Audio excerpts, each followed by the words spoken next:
Before we go for our message for this morning, I'd like to introduce to you our speaker for this morning. I know some of you may not know him, and let me introduce our speaker. He's the senior pastor of Magnificent Splendor International Ministries. Maybe you wonder where is this church? It's just very near to our church.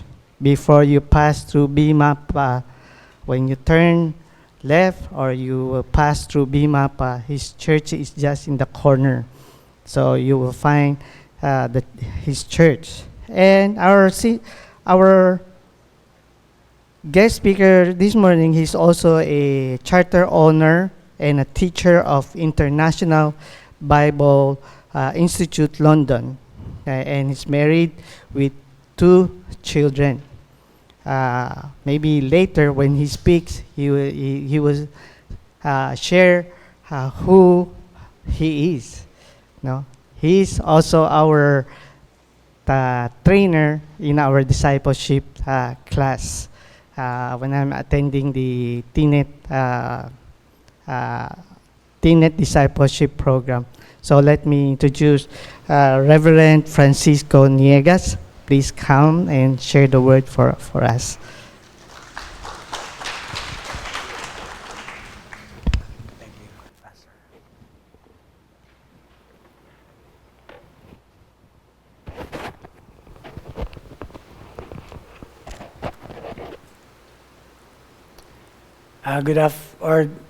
Good morning, everyone. Good morning, and it's a great privilege for me to be afforded an invitation to speak to a wonderful people of God. Amen. Praise God. Yes, it is the Lord who has made us great because of His mercies and grace. That is why we are enabled to worship Him, to bask in His presence, and even to love Him, worship Him, and also we love one another. So, I would like to focus on the message, which is your emphasis. I have learned that you have an emphasis, a quarterly or even monthly emphasis. So, without any further ado, I would like to lead you on to the message. And I entitled the message, How Has Jesus Christ Secured Your Great Future? And Christians, all of us, leaders and followers of Christ, and all of us are followers of Christ, I believe we need to be realizing what we have in the Lord. And the book of Ephesians is a book telling us who we are as a church, as individual believers, because of what the Lord Jesus has done for all of us. So please let me read to you, or you may read with me, the verses that I take the message from. So this is from Ephesians chapter 4, verse 1 to 6.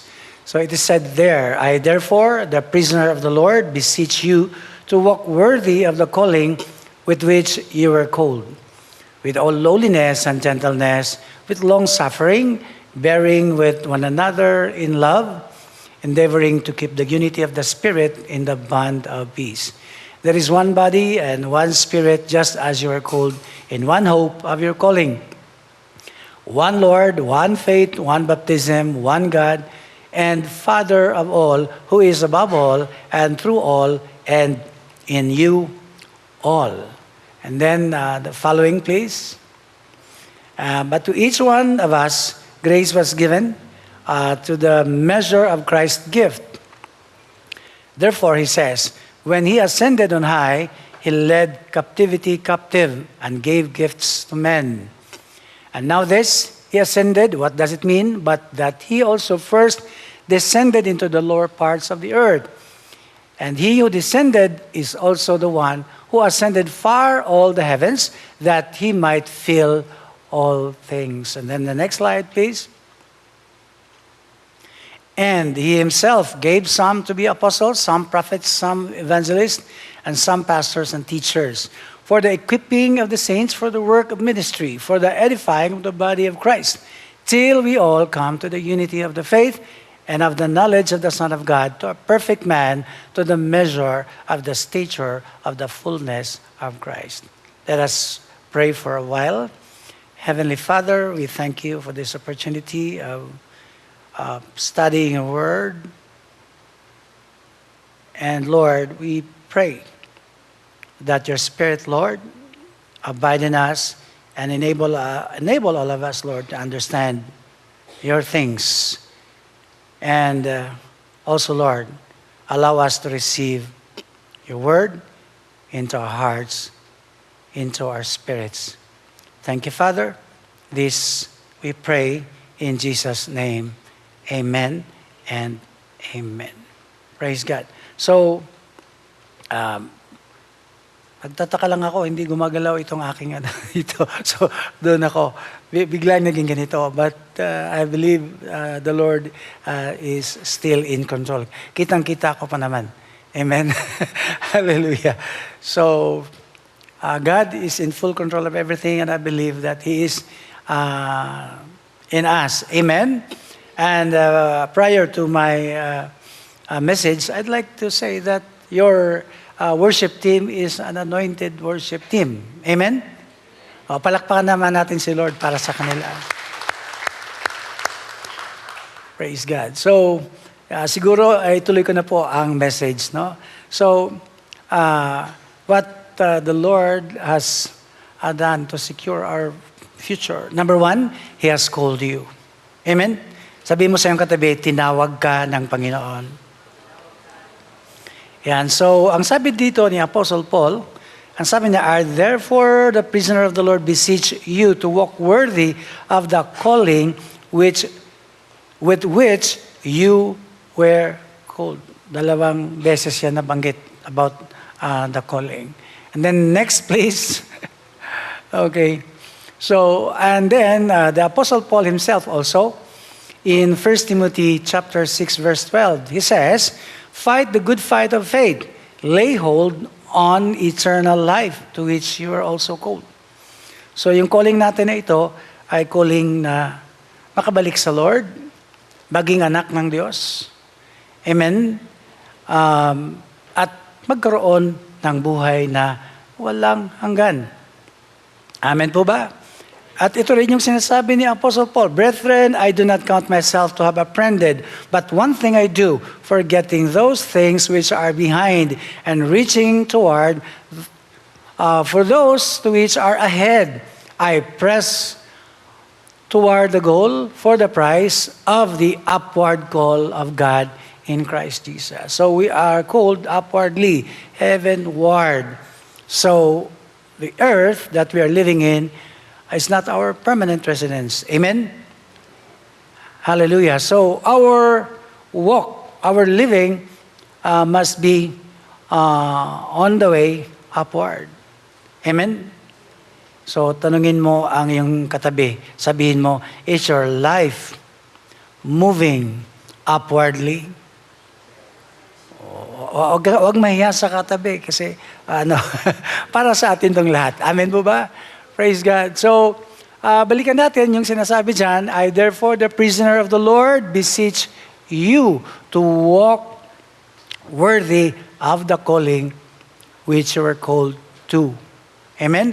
At nandyan na rin, how are we going to walk worthily?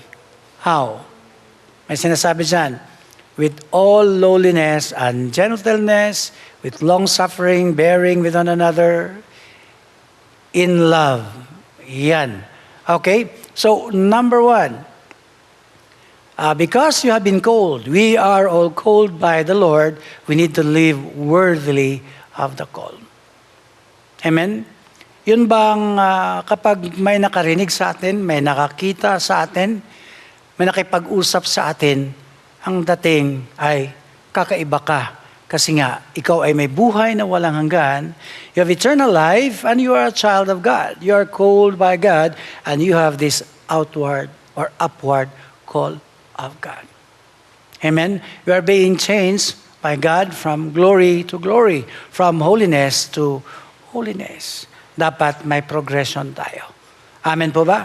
Yung trajectory natin na sinasabi ay dapat papalangit. Amen? At nandyan, no? Kababaang loob. Amen? Walang puwang, dapat, di ba? Walang puwang sa langit ang proud heart. Kaya sinasabi dyan, walk worthy of the calling with which you are called with all lowliness. Malaga ang kababaang loob sa ating pagiging Kristiyano bilang witness natin. Amen? Kasama dyan yung gentleness, yung kahinahunan. Amen? So instead of being rude, kung minsan tayo mga Kristiyano, kapag hindi tayo nagbabantay, we become rude o nagiging magaspang ang ating pag-uugali. Amen? But we are called to gentleness, just as Jesus did, with long suffering, yung patient tayo.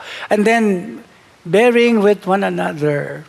In the church, in the body of Christ, iba-iba ang ugali.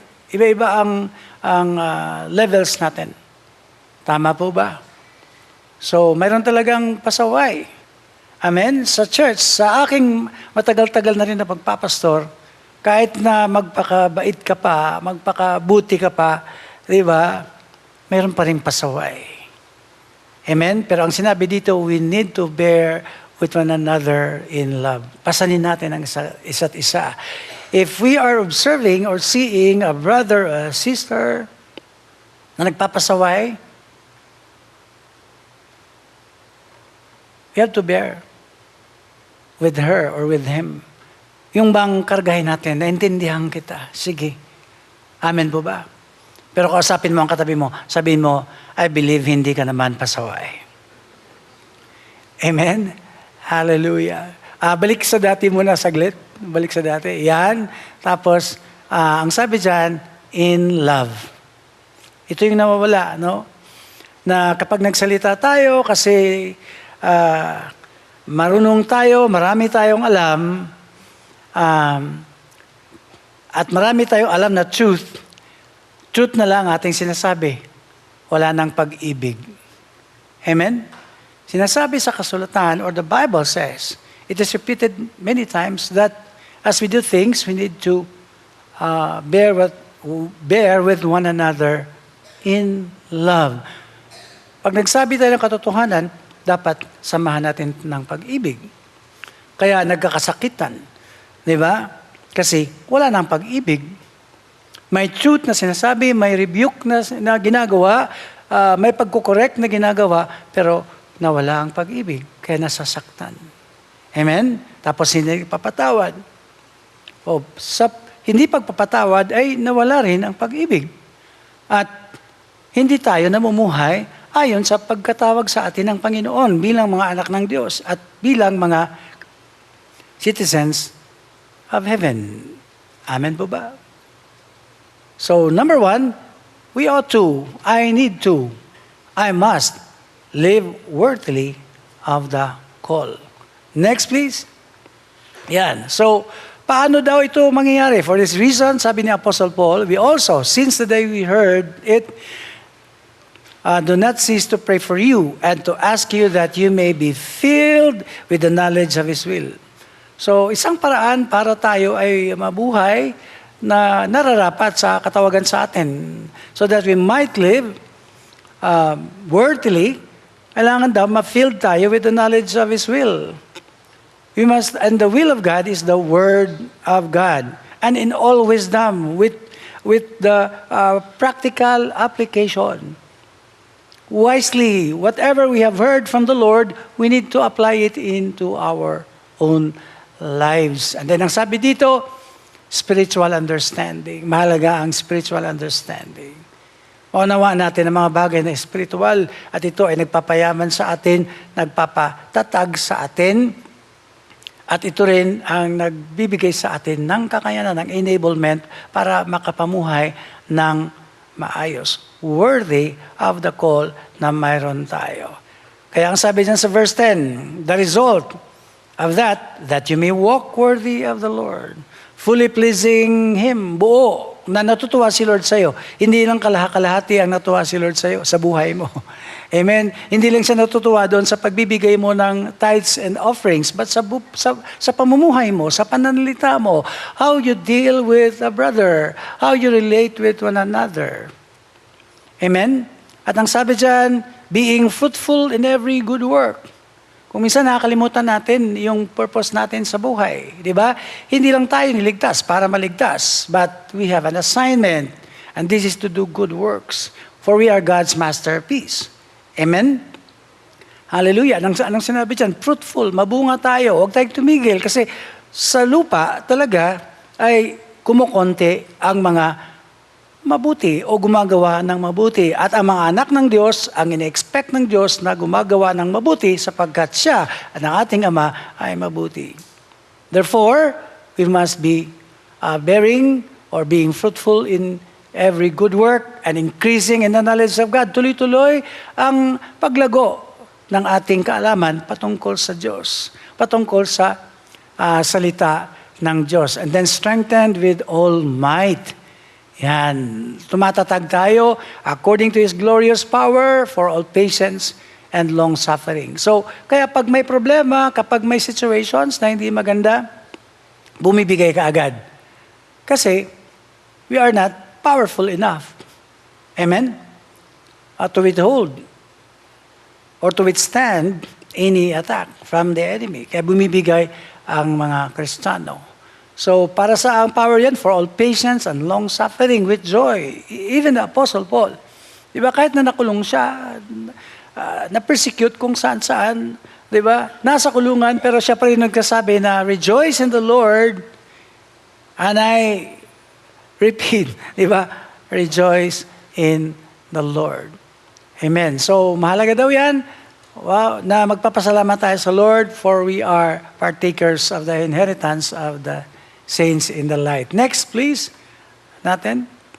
Yan. So, yung another thing, verse 3, endeavoring to keep the unity of the Spirit in the bond of peace. So, ano yung ating makikita dyan, mga kapatid, sa calling natin? Paki-click po. Yan. So, live unitedly with the call. Dahil tinawag ka, dapat kaisa ka doon sa calling mo. At isang pinagdidiinan dyan na sa body of Christ, no, in UBC, you need to keep that unity, and that unity must be, diba, in the bond of peace. Huwag nating i-grieve ang Holy Spirit. Amen? Na talagang hindi natin maiwasan yan na nagkakasakitan, pero magpatawaran agad. Amen? Kailangan panatilihin ang pag-iibigan sa Panginoon at sinusunod natin ang Holy Spirit. We have to make every effort na magkakasundo tayo. Nagkakasakitan man, magbalik loob uli. Amen? Sa church, in our small church na pinalilid ng Panginoon sa amin. Sa totoo lang, I would say na possible pala na maging mapayapa at walang awayan. It's been 7 years na mapayapa kami. Walang chismis. 7 years. Kasi nagpray ako dahil may mga pasaway talaga na kahit na anong nagpray na lang ako kasi Lord, mahirap naman na paalisin ko. Hindi naman po pwede. Di ba? Makasakit naman ako. I just prayed, Lord, pagod na ako. And then may nangyari and then they left. Nung umalis sila, nandyan na ang kapayapaan. So, po pwede. Amen? Pero huwag dumating sa ganoon. Di ba? Na may umalis. Kasi po pwede naman na magkaisa. Sa pamilya ko mismo, inaalagaan namin ang kapayapaan. Inaalagaan namin yung unity. Bakit? Para kapag nag-pray din kami, di ba? Sagutin kami ng Panginoon. Amen? For there is blessing in unity. Amen? So live unitedly with the call.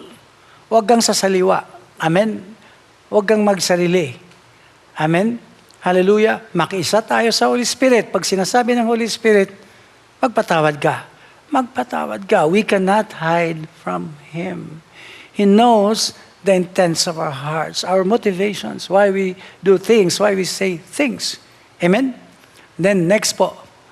Yan. And then sabi dito, there is one body and one Spirit, just as you were called in one hope of your calling, one Lord, one faith, one baptism, one God, and Father of all, who is above all, and through all, and in you all. So dapat establish tayo dito that we have one Lord, and this Lord has done everything for all of us. He died for us. Amen? He saved us. He redeemed us.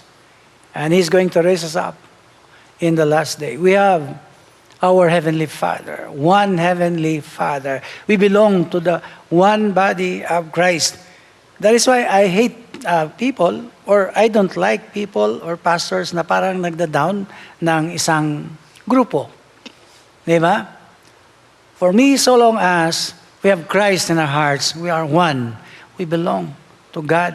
Mayroon tayong distinctions, but before God, we are one. Amen? The Pentecostals, the Baptists, the Methodists, amen? And even some of the Catholics, because the Spirit of God is moving also. In Catholicism, I've experienced that before. So for me, I'm praying for them, just as I'm praying for myself and for the church that the Lord has entrusted in my care. I see to it that we are one and we are secured. The members of the church are secured in this truth. And it is God, it is the Lord, our Heavenly Father, who has called us to Him. Amen? Next, please. And then, ito yung pangalawa na point. So, He has given you great gifts. Okay? So, ganun si Lord. Sinecure niya ang bukas mo. Una, tinawag ka niya. Pangalawa, hindi ka lang tinawag, kundi He has given you great gifts. First, we receive individually. In the same verse na binasa natin kanina, according to the Apostle Paul, ang sabi niya, but to each one of us, grace was given according to the measure of Christ's gift. So each one of us, may gift tayo. Amen? Hallelujah. And then, next po natin. Okay? So second, we receive as a church or ecclesiastically. And He Himself gave some to be apostles, some prophets, some evangelists, and some pastors and teachers for the equipping of the saints, for the work of ministry, for the edifying of the body of Christ. Because God would treat us all as one body, and He is the head.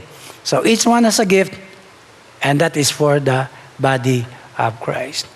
And we pastors must discover that gift. Amen? Through trainings, through discipleship, we are going to discover that. Kasi ang pastor, isa sa mga nabanggit dyan, siya yung stationary, siya yung nag-aalaga, siya yung tumitingin sa kawan. Amen? Praise God. As a church, we are believing and operating in this fivefold ministry or fivefold ministerial gifts. So, hindi man ikaw ay propeta, but you could be in a prophetic team. No? So, it's real, it's written, and it is experienceable. Many times already, we experienced that. And then, yung pagiging apostle, the one who is sent, the one who would plant a church and then organize leaders for a church to be established. And then, evangelists or some. So, hindi pa pwede na sasabihin lang na ako ang propeta, ako ang apostol. Hindi pa pwede. Kasi ang sabi dyan, some. But we need to discover or we need to find them sa church na ito. I believe, nandito lang kayo. Kompleto kayo. Amen po ba? Praise God. And then teachers, no? And then, may purpose si Lord. So we receive ecclesiastically. Ganun ka, grabe si Lord. Walang ma-left out na mananampalataya at para ito sa iyo. Next po natin. Yan, ang sabi dyan, verse 12, for the equipping of the saints, for the work of ministry, for the edifying of the body of Christ. So third, we are given purposefully. May purpose si Lord, bakit may gifts? Amen? And that is written there, for the equipping of the saints. Equipping is from a medical term na mending or repairing or preparing. So, pagkatapos mong ma-born again, if after you have been born again, na sinasabing repairing. So, nangyayari ito sa discipleship because the Word of God mends. The presence of God mends. When we worship, the Spirit of God is there to transform us. The Word of God transforms us also. So, may mending na sinasabi. Okay, and then, ano ang sinasabi dyan? For the work of ministry. So, lahat tayo ay may gagawin. Amen? Ang church, ang bawat member ng church ay dapat may ginagawa. Kausapin mo ang katabi mo, sabihin mo, ano ba ang ginagawa mo sa church para kay Lord?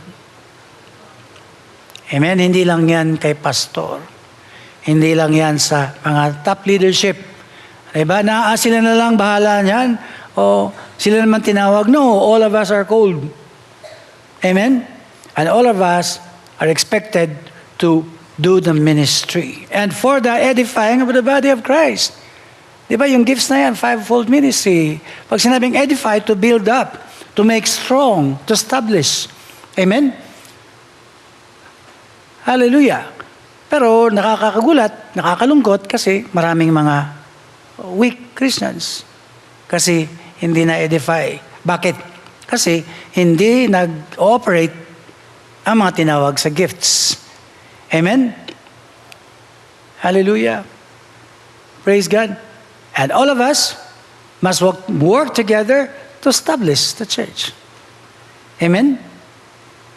No man is an island. Everyone has a part. Everyone has a share.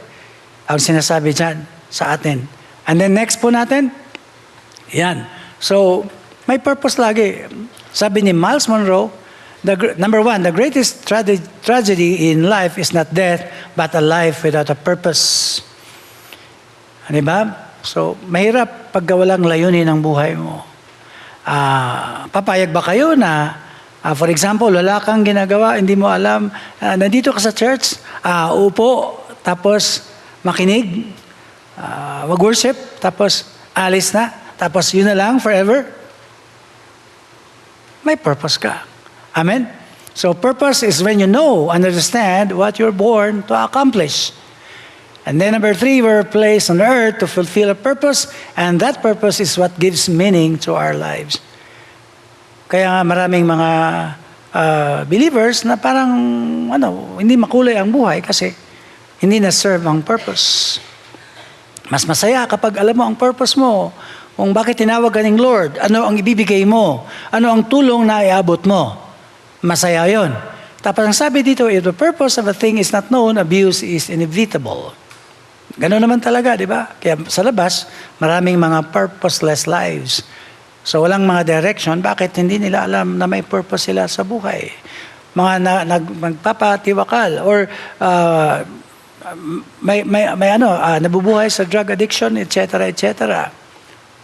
Ganon. And then, number 5, you are not saved for the sole purpose of going to heaven. You are saved to finish your assignment on earth. Amen. Sino naniniwala sa salita ng Diyos na ikaw ay may assignment? Pakitaas po ang kamay. Amen? May assignment ka. At gampanan mo ito. Next po natin. Yan. Sabi dito, si David mismo, sinabi ng Acts, for David, after he had served his own generation, by the will of God, fell asleep. May purpose ang bawat buhay. Anong sabi dyan? Ephesians 2:9, for we are His workmanship, created in Christ Jesus for good works, which God prepared beforehand that we should walk in them. Amen? At ang pinaka-matayog, pinaka-importante na good works na pwede natin gawin ay ang ibahagi ang salita ng Diyos, ang gospel. Amen? That we should go, preach the gospel, share the gospel, and then make disciples of all nations. Amen? At ang sabi dyan, that we should walk in them. Kasama sa pamumuhay natin, sa lifestyle, ang pag-share ng gospel. Amen? Huwag tayong makalimot. Di ba na okay na ako kasi ligtas na ako. What about your relatives, your friends, your office mates, your classmates?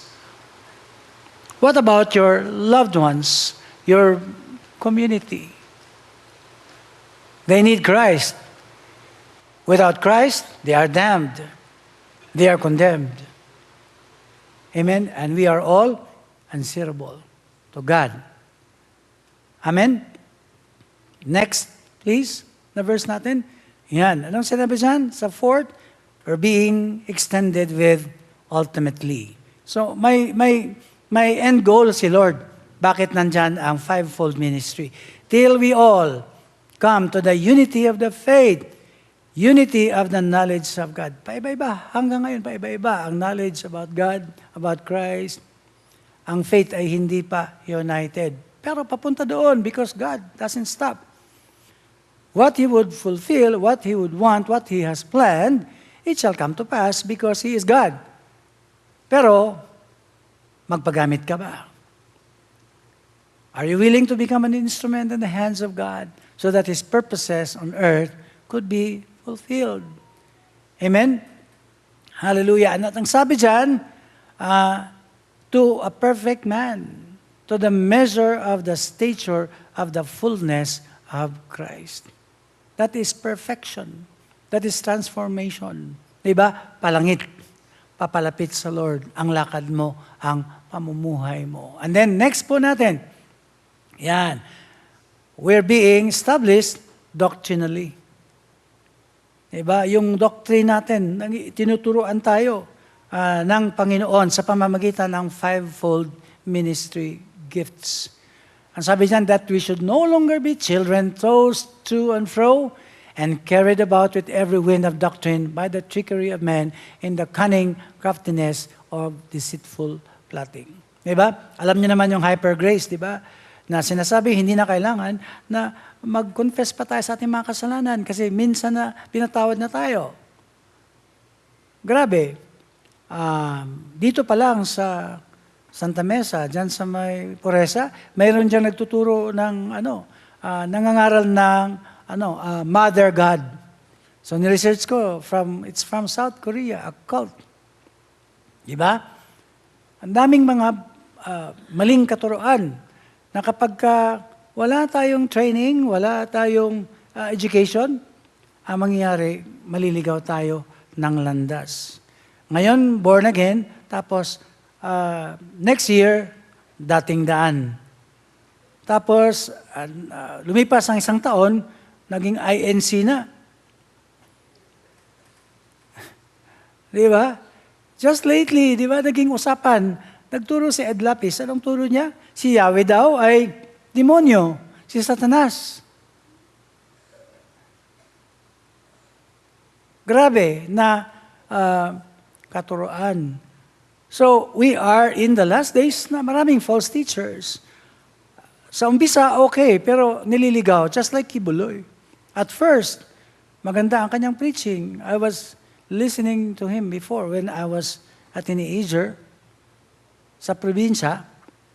Pero ano nangyari? Kiniklaim niya na siya daw yung appointed son of God. Wow. Amen? So, we need to be taught the Bible. Dapat strong tayo, established tayo in doctrine. At ito yung trabaho ng binigay na regalo ng Diyos sa inyo. A pastor is a gift from God. Yung buhay niya ay pinackage ni Lord para sa iyo. Amen? Who are the pastors here? Pakitaas po ang kamay. Amen? Praise God. Or even the pastoral team. Amen? So, may purpose ang buhay at kasama yan. Next po natin. Yan. We're being trained to minister lovingly. Yun, nabanggit ko kanina ng konti. But speaking the truth in love may grow up in all things into Him. Pag nagsalita tayo, dapat laki pa natin ng pag-ibig. Meron kaming kasama sa church. Napakasipag niya mag-follow up or mag-share ng gospel. Kaya lang, ganito siya kung mag-share. Tanggapin mo si Lord. Pag hindi mo siya tinanggap, ikaw isasamba pa rin sa Diyos-Diyosan, diretso ka sa impyerno. Wow, natatakot yung ano. Pag dumaan siya uli, nagtatago na kasi mapupunta siya sa impyerno eh.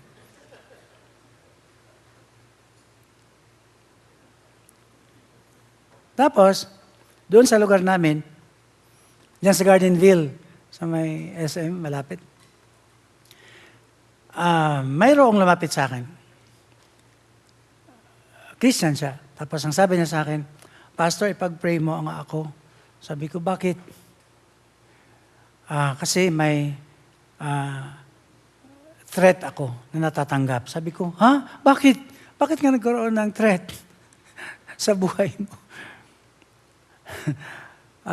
Kasi, Pastor, dito sa loob, hindi daw niya kayang tiisin kapag may ginawang masama.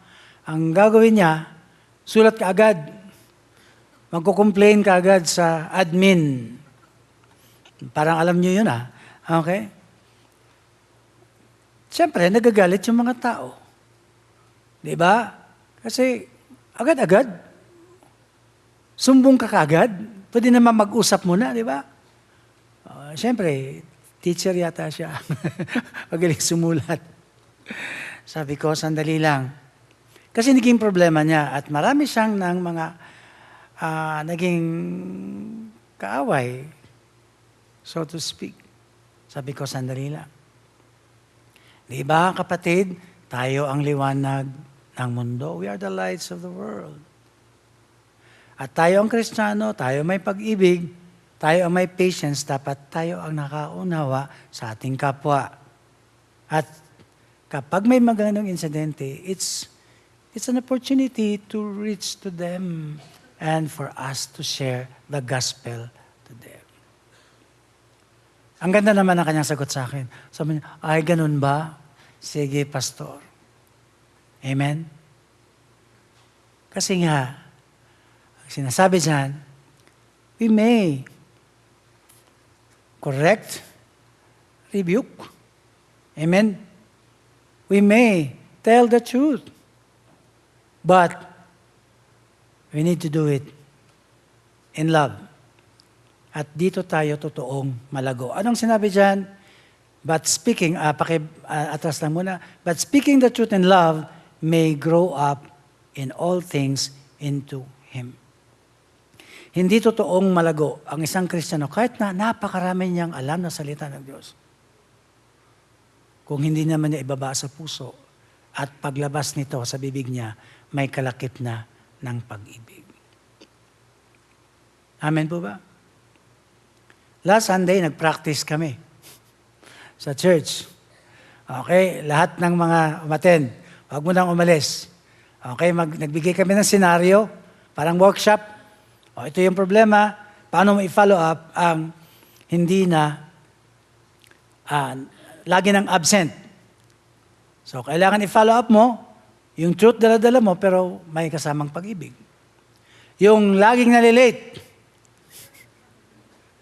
paano mo sabihan?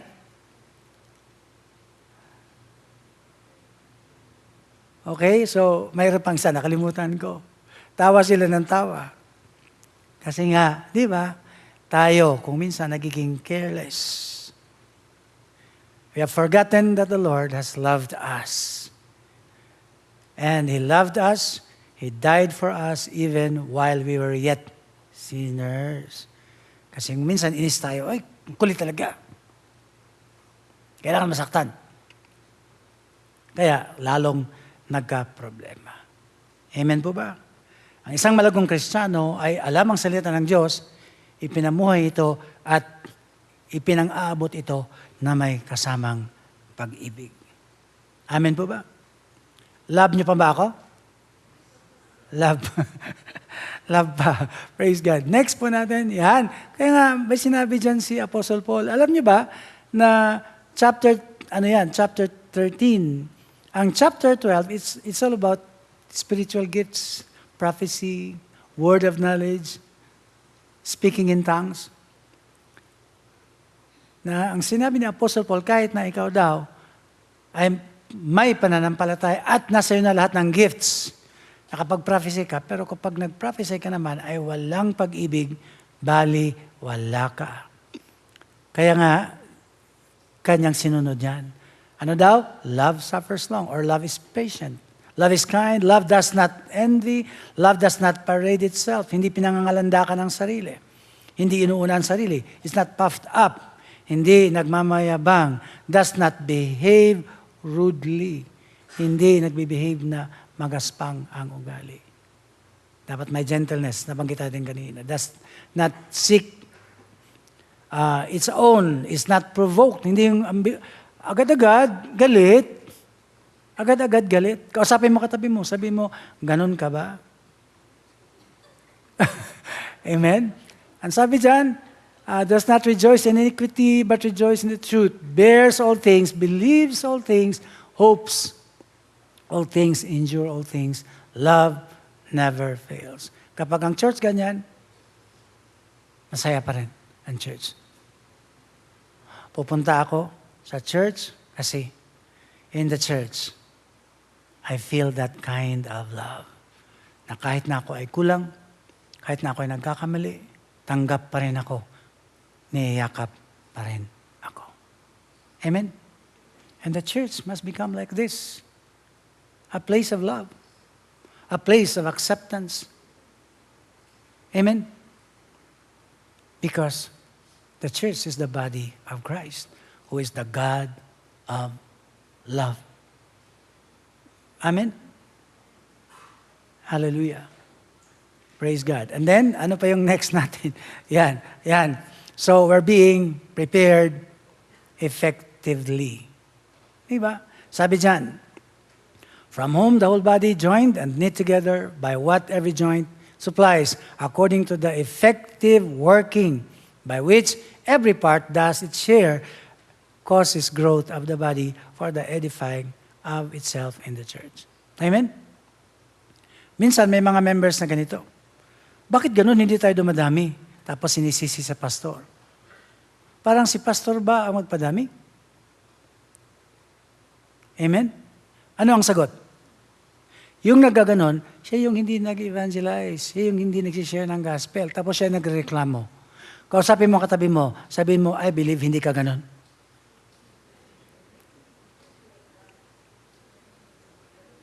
If we want to grow numerically, do your share. Do your part. Share the gospel. Reach out to your neighbor, relatives, friends, classmates, and then you have your share for the growth of the body. And then be a disciple and learn to make disciples. Then you also contribute to the growth of the body, not only numerically, but also spiritually. Tumatatag ang bawat isa. At ito ay kalooban ng Panginoon. Amen? Amen. As a pastor, sinasabi ko yan lagi sa kongregasyon na hindi lang tayo ito. We need to help other churches. Whatever gifts that we have. Ito, ang dami kong mga invitation. Sursugon, marriage enrichment, seminar, and then makasal. Many Chinese would come to me and then magpapakasal sa akin, etc., etc.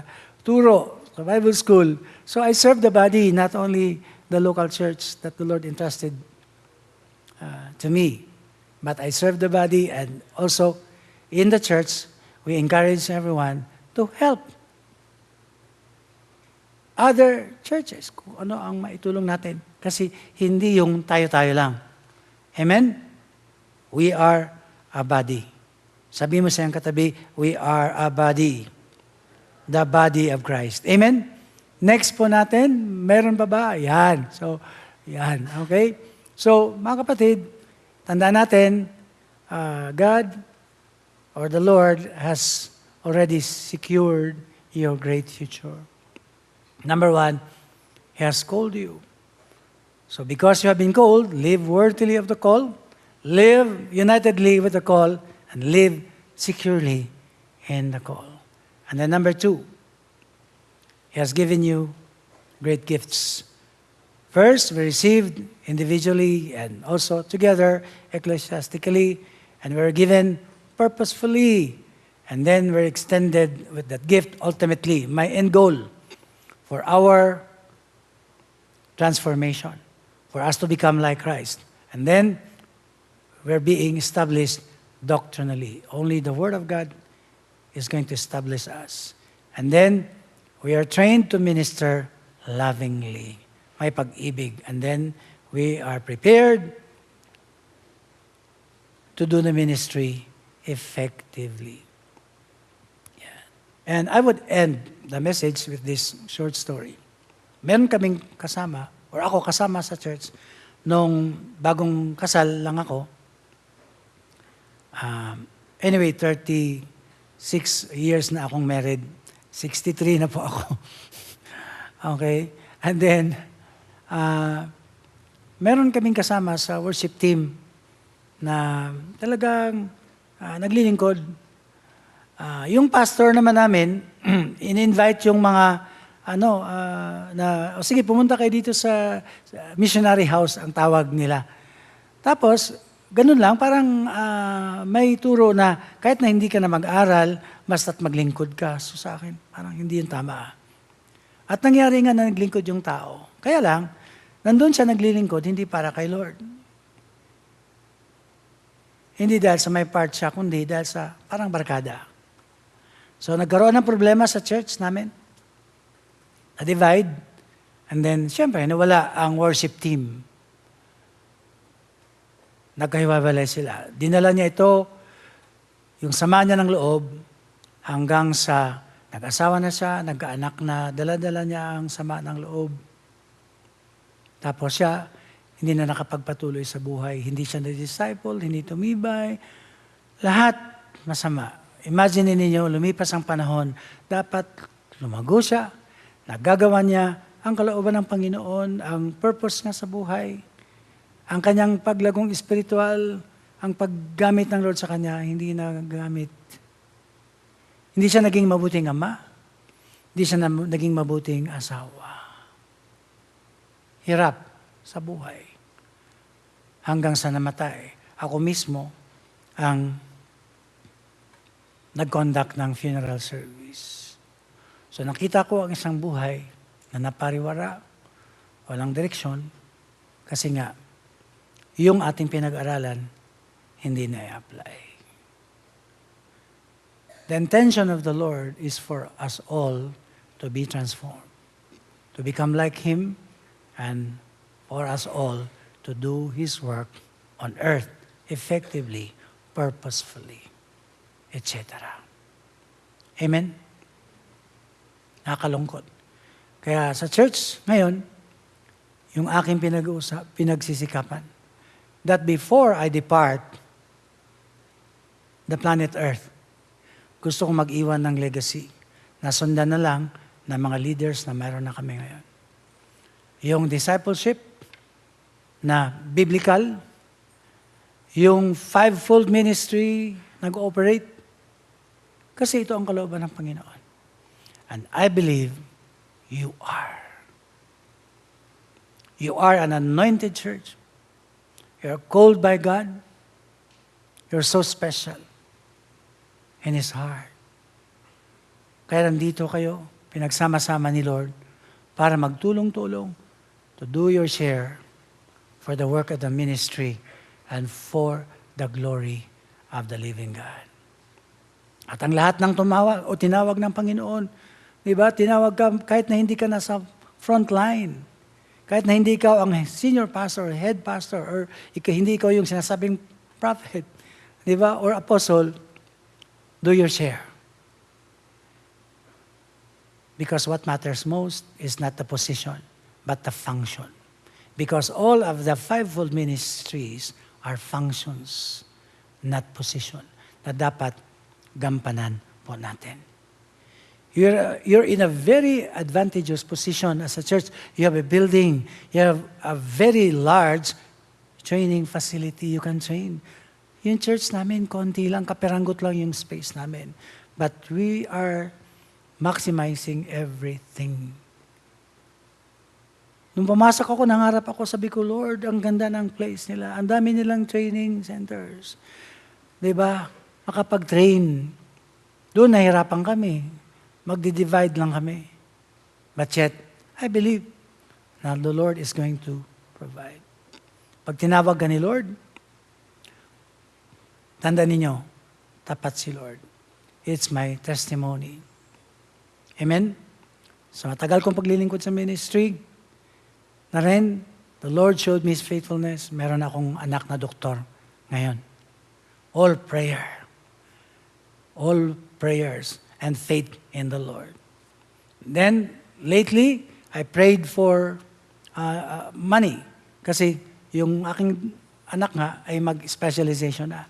And then, to cut the long story short, may nag-message sa akin, may nagbigay sa akin ng $500,000. It must be God. And then, after a few months, I prayed again, Lord, tumatanda na ako. 63 na nga, di ba? Ang sabi mo sa iyong salita, Lord, na ang mabuting magulang ay nag-iwan ng pamana sa kanyang mga apo at kaapo-apuhan. I prayed. Sabi ko, Lord, kahit na 100 square meters or maximum 200 square meters. Alam niyo ba, somebody gave me a hectare of land in Sorsogon. And it's with Nara trees and pili trees na ang sabi nung nagbigay sa akin, magtabas ka lang dyan, pastor, may kita ka na. At ang laki pala ng halaga doon. So, I'm telling you this so that huwag kayo matakot. Pag tinawag ka ng Lord, sasamahan ka niya. Nandyan ang kanyang protection, nandyan ang kanyang presensya, nandyan ang kanyang provision. Ganon po ang Panginoon. He is a big, big God, and He is the head of us all. And may His name be glorified in you. You are United Bethel Church, right? Amen? Hallelujah. Ang Bet ay house. Amen? Ang L ay God. You are the house of God. Amen? So all of you must live to your name. You must be united, cooperating with one another, sharing each other part to build the church, to expand the kingdom of God. And you have that. You have that. Amen? Hallelujah. Glory be to the living God. Palakpakan natin ang Panginoon.